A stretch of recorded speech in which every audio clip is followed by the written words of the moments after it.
the time, they set up a minority treaties regime. The first country that signed on to it was Poland in 1919. We also, previous to that, we had the Balfour Declaration in 1917, that there was a promise to reconstitute the Jewish homeland. And in 1920, we had the creation of the League of Nations. And the League of Nations was tasked with overseeing this minorities treaties regime, as well as serving as trustees, setting up what was known as the mandate system. So there was a trusteeship set over lands, and we'll deal with the Middle East primarily, but there were other parts of the world this applies to, where you had the collapse of the Ottoman Empire and a large swath of territory that did not belong to any sovereign. So what was going to happen with these lands? And the area known as Mandatory Palestine was overseen by the British, and you had two competing peoples in that land, though we often hear quite a lot of ahistorical claims about it, but there were Jews and Arabs in that land, and they were trying to figure out what to do with this territory at the time. So this is the regime that was set up post-World War I, the international legal regime. And as we get into the late 1920s, early 1930s, the League of Nations minorities regime collapses. This is primarily due to the rise of Nazism, but also in Mandatory Palestine, it was due to increasing acts of violence and riots perpetrated against the Jewish population. So you had the Hebron riots in 1929, attacks on Jews praying at the Western Wall, many other attacks on Jews trying to exercise their freedom, and boycotting by the Arab leaders from participating in international conferences on what to do with this territory. And many of them also aligned, including the leader of the, at the time, proto-Palestinian leadership, the Mufti of Jerusalem, joined with the Nazis. So that was leading up to World War II. And I also recommend two very good books by a professor from UCLA, Steven Zipperstein, who talks about this period, goes through all of the different legal initiatives that were going on with the international community. There were several commissions that took place. And one of his books is called The Trials of Palestine, and the other book is called Palestinian Nationalism and Zionism. So I urge you all to read those books to get a picture of what was going on historically at the time. Now, following World War II, we have, of course, the Nuremberg trials, the creation of the UN, the Universal Declaration of Human Rights. And again, these frameworks were adopted to deal primarily with the Holocaust and the issue of anti-Semitism.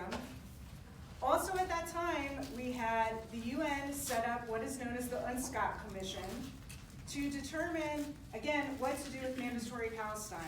Now, just as a reminder, all over the world we're having these issues. It's not unique to Mandatory Palestine. We have India. There's a partition in India, Pakistan. People seem to forget that. Jordan was created in 1947. Iraq created in the 1950s. Many other countries were coming into being at that time. So we're not talking about a unique situation, though people tried to paint it that way. Again, the Arab states boycott and refuse to participate in the UNSCOP process. Eventually, you have a wide, broad coalition of countries.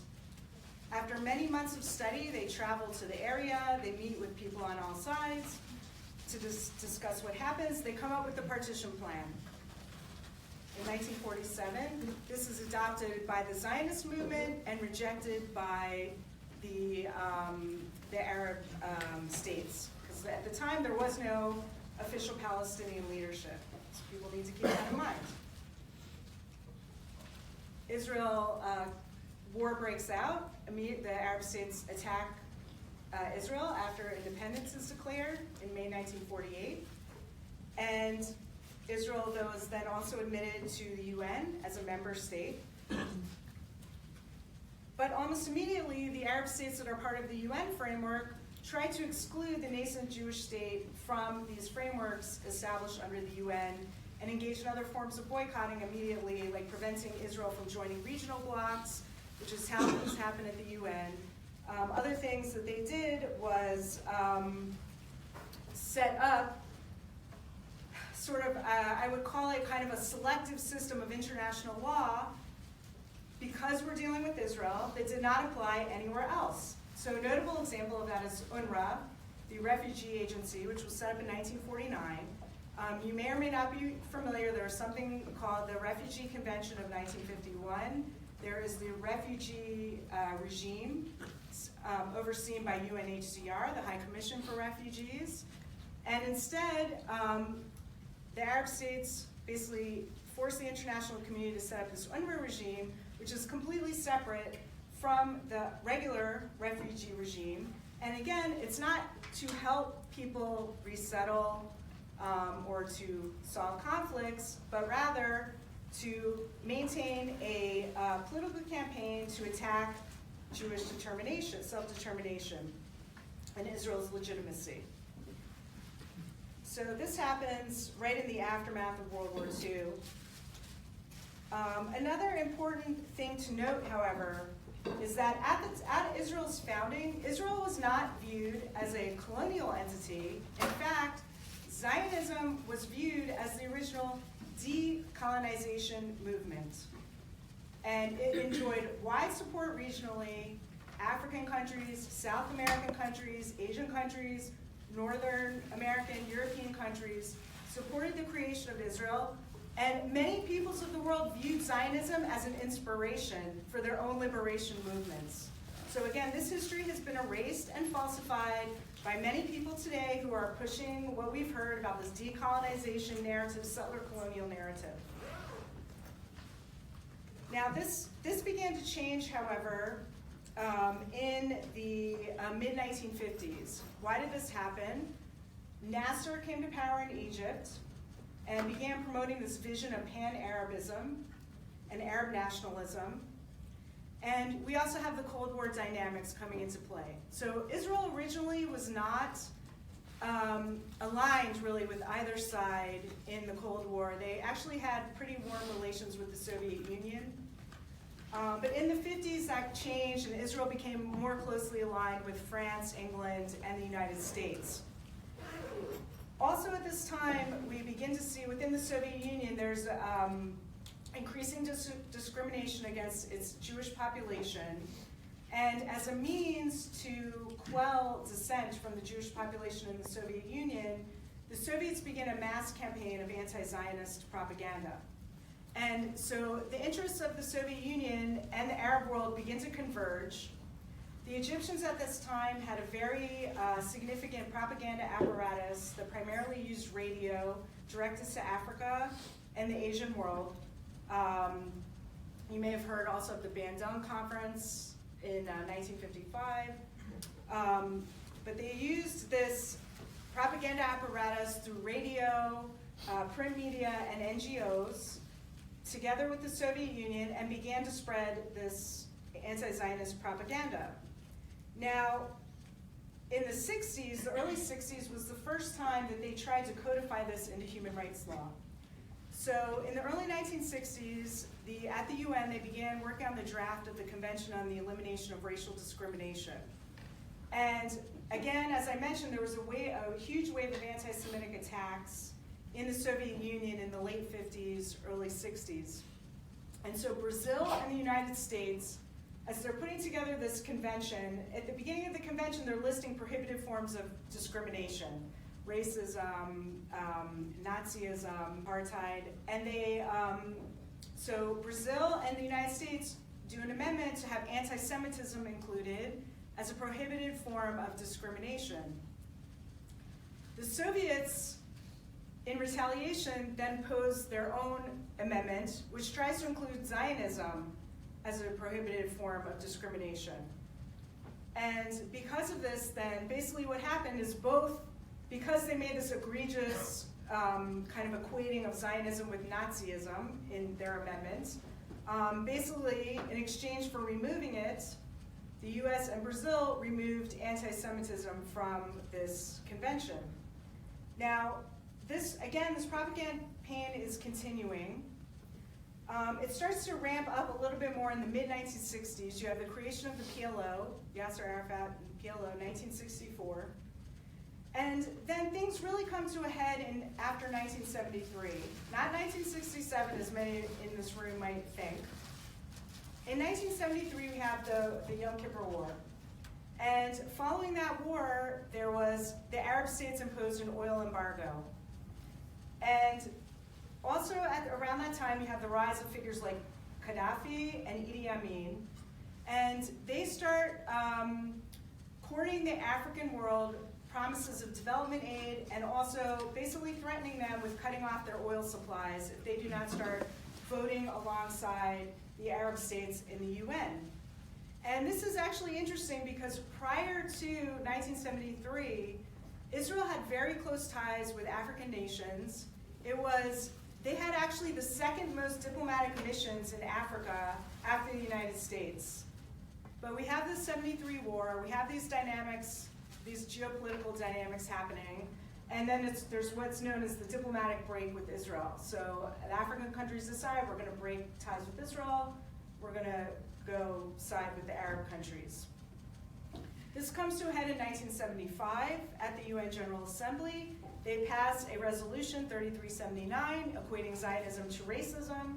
Also at that time, they create the Division of Palestinian Rights, which is the only UN agency devoted to a single people.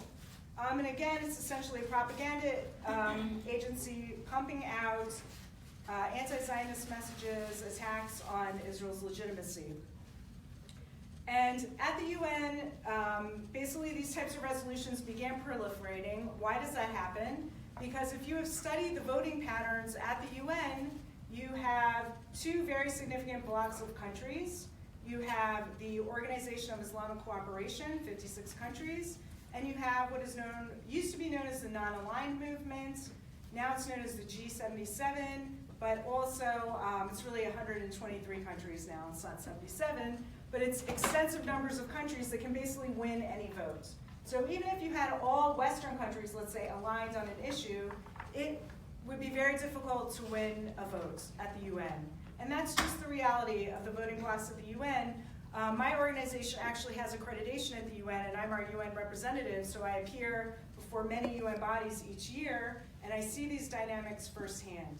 So it's very hard to overcome votes, and there unfortunately is a vast majority of states that are non-democratic, do not promote Western values, that can dominate any vote, any resolution that comes out of the UN.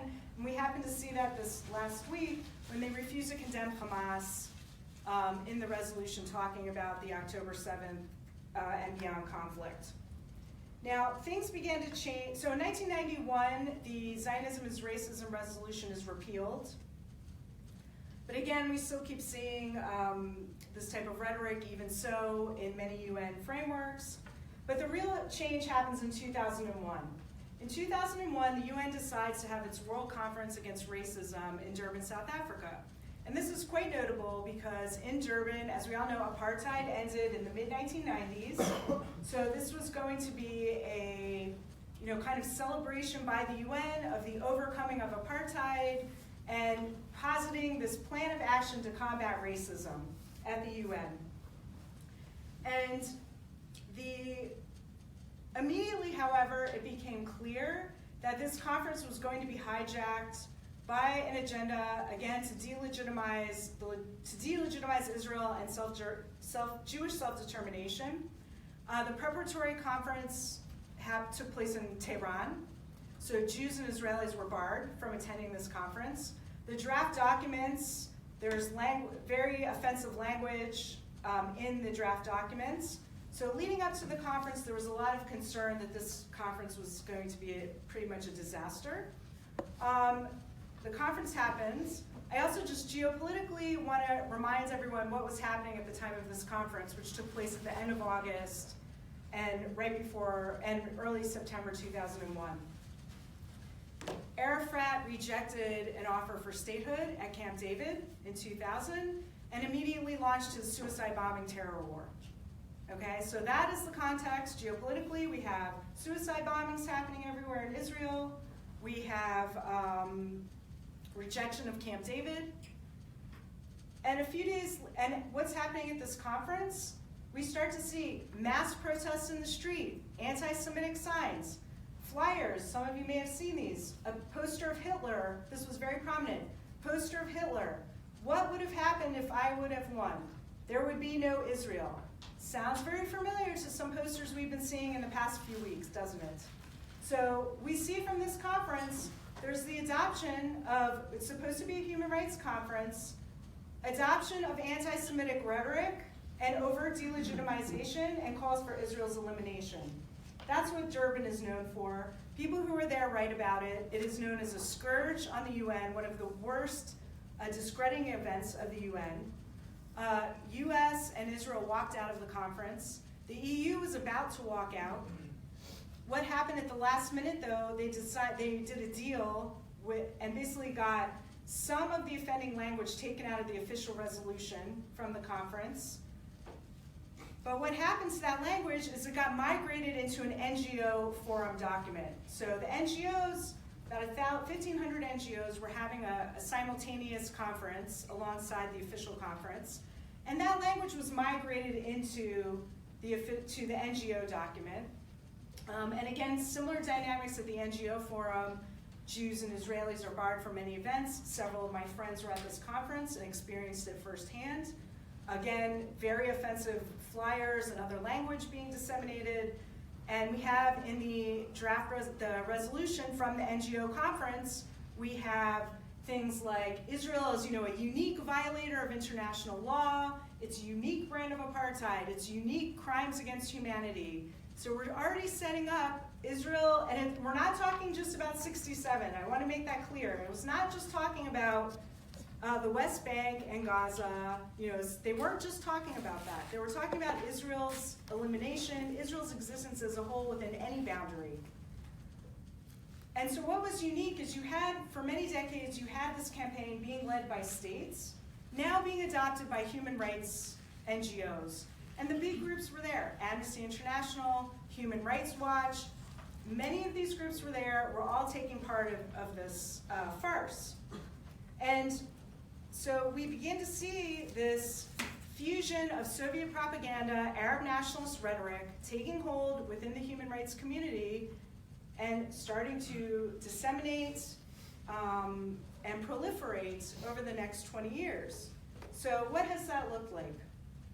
And again, I'm not talking about simply reporting on human rights violations or violations of law. The things I'm talking about go well beyond that. I'm happy to give details. I don't have time with what I'm saying now to give a lot of specific details, but I'm happy to provide them in the Q&A. And you can look online. I've written many papers about this. You can get those details there. But some of the ways in which this goes beyond regular, credible human rights reporting involves invented definitions of international law, interpretations of international law that are only applied towards Israel, a disproportionate focus towards Israel, ignoring of human rights abuses and other violations of law by Palestinian terror actors, by Hezbollah, and we can see the results of this now. So Gaza has become completely taken over by Hamas terror infrastructure. The same thing is happening in southern Lebanon. It's been happening since 2006. And we're going to hear lots of people crying and complaining when there's a lot of destruction and death happening if the northern front opens up. But all of the people I'm calling out here, Human Rights Watch, Amnesty, UN agencies have remained silent about this fact. They remain silent. I call it an omerta. They have been silent about this stuff going on in Gaza for decades. They know it's been going on, and they have said nothing. And so it's quite interesting now they're complaining about what's going on, but yet they did nothing to try to stop it previously. Other issues are failure to uphold UN rules and procedures and fact-finding standards, mass diversion of humanitarian aid, promoting terrorists as human rights defenders, few to no calls of coexistence or peace negotiations or calls for two peoples to live side by side with peace and security. Basically, many of these groups say any agreement negotiated between Palestinians and Israelis is illegitimate and a violation of law, so they do nothing to try to promote the peace process. Instead, we've seen them partner with terror groups, including the Human Rights Law Clinic here last year, partnered with a PFLP organization on a legal brief, and I am happy to provide you details with that, and also promoting boycott, divestment, and sanctions campaigns. And along with that, have completely excluded the issue of anti-Semitism as an issue of human rights concern. So we have issues where Jews have been gaslighted about anti-Semitic incidents. I imagine many of you on this campus are familiar with that happening. Again, a refusal to address anti-Semitism in any systematic way. An overt campaign to block efforts to improve protections to combat anti-Semitism. That's been happening in the past couple of years. And even overtly promoting anti-Semitism themselves. Many examples of this. And all along with this, it is coupled with rhetoric that Israel needs to be eliminated. And we saw a great example of this last year in March 2022, when the head of Amnesty International USA said he did not think Israel should be able to exist as a Jewish state.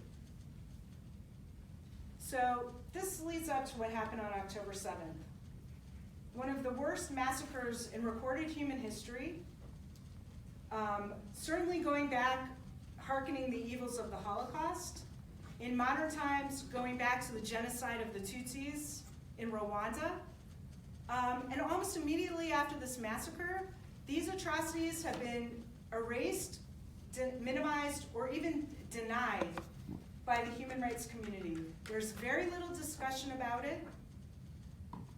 The protests against Israel happened on October 8th. How did all of these protests get organized so quickly after this massacre? One would think the human rights community would be speaking out against this, would be standing in solidarity with what happened to communities in southern Israel. We don't hear anything about it. And then we saw this proliferation of these disgusting, and I'm sorry if this offends some of you, but they are disgusting, these protests that have been going around globally, harassment and targeting of Jews, offensive anti-Semitic signage, Nazi signage, and nothing has been said by the human rights community. The UN human rights apparatus took almost 2 weeks to say anything about the massacre. They have dozens of human rights experts. Only 2 signed on to the statement condemning the massacre in any serious way. Only 2 out of dozens. Okay, if we don't see this as a massive failure and shame, I don't know what to say. I really don't know what to say. And then we saw ramping up almost immediately issues related to Gaza. I am not denying there is a humanitarian crisis in Gaza. I am not. However, the condemnations we have been seeing repeat this pattern that I've been talking about before, and also ignore the humanitarian catastrophe that is unfolding in Israel as well. What do we also have in Israel? Hundreds of thousands of people displaced, attacks from Gaza. There's still rocket attacks. I have my phone right here, just as we were talking. 50 rocket attacks. There was an attack from Iraq today. Long-range ballistic missiles from Yemen. We have the northern front. 30 Israeli communities, cities all the way going south to Nahariya, which is almost to Haifa, getting rocketed today by Hezbollah. So we have this going on. We have hundreds of thousands of children not in school, 1,500 people dead, thousands of people injured. And again, we are faced with mass silence about it. So I have come to the conclusion that the human rights movement is institutionally and systematically anti-Semitic. I am positing that thesis for you. And I believe that if the international human rights community does not address this issue, it will destroy the human rights movement. It has already begun to do that. And if we do not immediately act, I think all of these things that were set up in the 1930s and 40s is in jeopardy. And if it cannot be rectified, I think that particularly the Jewish community, but I think people who care actually about universal human rights, need to come together and think of new ways that we can approach these problems, because going forward, it cannot continue the way it has been. So thanks very much, and I look forward to the discussion.